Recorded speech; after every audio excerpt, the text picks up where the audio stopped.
Jusqu'à 9h, Good Morning Business. Et à 7h46, c'est Pierre Otus, le directeur général de l'Union nationale des propriétaires immobiliers, qui est avec nous ce matin. Bonjour. Bonjour. Alors on a plein de questions à vous poser sur l'immobilier, ça nous passionne toujours autant. La première, c'est certains réseaux immobiliers, notamment Century 21, ont relevé que le marché immobilier s'était un peu tassé cet été. On avait eu un premier semestre assez euphorique, on était même surpris. Est-ce que vous pensez qu'à un moment donné, ce marché immobilier va se calmer tant en quantité qu'en prix ?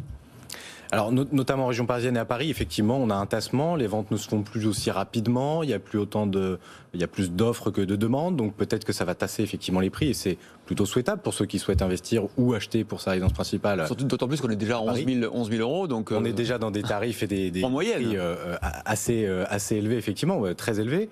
Et donc effectivement, il va peut-être y avoir un petit ralentissement, mais la crise sanitaire nous réserve beaucoup de surprises.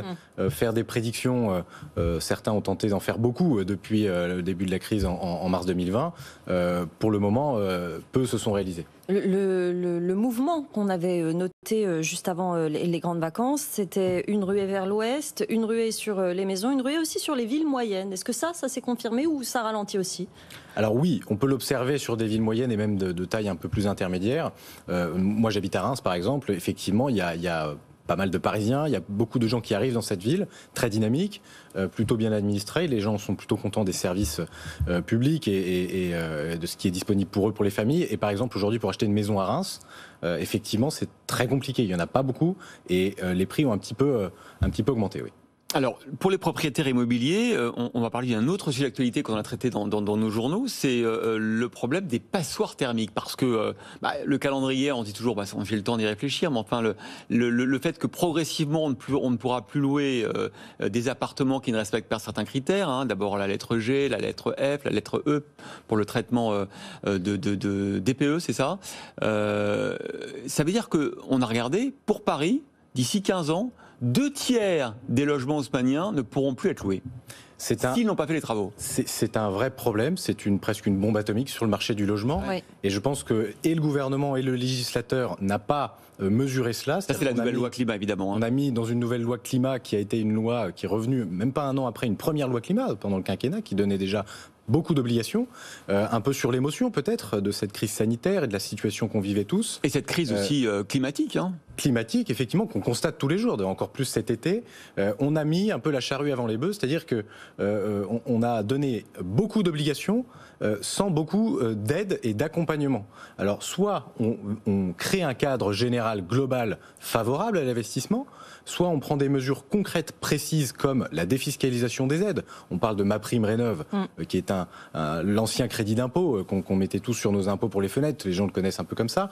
Eh bien, cette aide, pour les bailleurs, elle est fiscalisée, par exemple. On vous donne 10, on vous reprend 3. Ça n'a pas de sens. Et donc, les bailleurs, les propriétaires privés sont un peu perdus vis-à-vis de cela. Et il est important de mesurer l'impact sur l'offre locative concrète pour que les gens soient logés, tout simplement. C'est à tous les niveaux qu'il faut réellement mettre des mesures très concrètes. C'est au niveau de est-ce qu'on rénove l'extérieur des bâtiments, on en parlait tout à l'heure, ou l'intérieur. Et là, on prend des mètres carrés sur la surface achetée. Il faut également redire ce que c'est qu'un DPE, parce que le DPE aujourd'hui est fait de certaines façons. Ouais. Il faut aller chercher les papiers. Si on n'a pas les papiers, si l'immeuble est ancien, alors là on met une note approximative et après s'il y a un problème, ça retombe sur le diagnostiqueur. Bref, il faut vraiment préciser à tous les niveaux comment on applique cette loi climat. Tout à fait. Et vous disiez ça retombe sur le diagnostiqueur. Oui, en partie, mais ça retombe sur le propriétaire. Qui va se retourner derrière sur le diagnostiqueur. Potentiellement, effectivement. Parce que le DPE, qui était une notice informative précédemment, est devenu quelque chose d'opposable. Opposable, c'est très simple, c'est-à-dire qu'on peut le porter devant les tribunaux et dire je suis pas d'accord avec ce DPE et je me retourne contre le vendeur dans le cas d'une vente, d'une transaction, ou contre le bailleur dans le cas d'une location. Et donc je demande une baisse de prix. Et je demande une baisse de prix. En tout cas, je demande des contreparties et que le DPE soit refait, etc., etc. Et donc il y a une incidence énorme. Il y a une source de contentieux assez importante parce qu'entre le locataire qui va se retourner contre le propriétaire contre le diagnostiqueur et puis si le notaire est mis dans la partie, enfin, ça risque d'être un peu complexe. Et donc cette fiabilisation du DPE, elle est très bien. Son opposabilité, on n'y est pas forcément favorable, nous, à l'UNPI, parce que ça n'a pas forcément d'utilité. Mais l'objectif est clair. rénover les logements, la qualité du bâti, la qualité des logements qui sont loués et le quotidien des gens, ça c'est très important. D'expliquer aux propriétaires qu'on va sauver la planète simplement en rénovant les logements. Quand on représente 1% des émissions de gaz à effet de serre en France, ils n'y croient pas ou peu, surtout quand on leur impose beaucoup d'obligations. J'ai encore une question. Est-ce que la pénurie sur le marché de construction de logements neufs, c'est une bonne ou une mauvaise nouvelle pour les propriétaires immobiliers ? Alors on pourrait penser que c'est une bonne nouvelle pour ceux qui se disent les prix vont augmenter, c'est formidable, je vais faire des plus-values. Mais les propriétaires réfléchissent pas comme ça. Ils réfléchissent à long terme. D'abord les plus-values, c'est 30 ans, donc on a le temps d'y réfléchir. Et pour être non imposable, vous voulez dire ? Pour être non imposable en totalité. Et donc non. Nous, on considère que dans certains endroits, il fallait arrêter de construire, notamment du logement social. Et puis dans d'autres, il fallait plus construire. C'est la répartition de la construction qui est importante. Et l'offre locative dépend aussi du marché de la construction neuve. Donc non, les propriétaires ne sont pas totalement opposés à ce qu'on construise aujourd'hui dans nos villes. Merci beaucoup Pierre Othus, directeur général de l'Union nationale des propriétaires immobiliers, d'avoir été avec nous ce matin.